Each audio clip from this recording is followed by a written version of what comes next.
आज तू हे घे गाजर. काय करू? गाजराचा हलवा बनवशील का? हो बनवूया.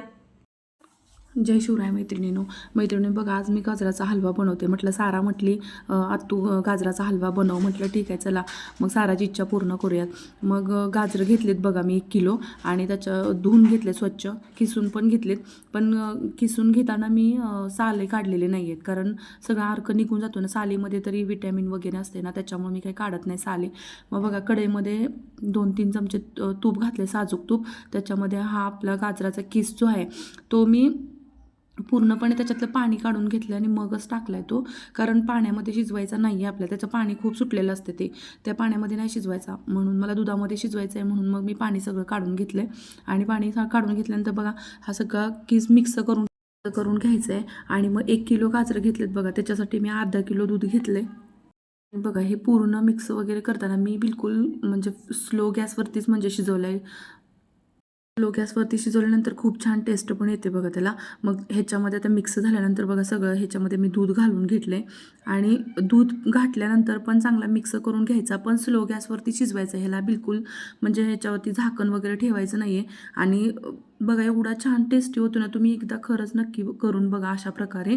मी राजस्थानला होते तेव्हा तर राजस्थान सांगते, एवढी छान गाजरं मिळायची ना तिथं, म्हणजे थंडीमध्ये पण आणि उन्हाळ्यामध्ये पण खूप छान गाजरं मिळायची अशी सेम.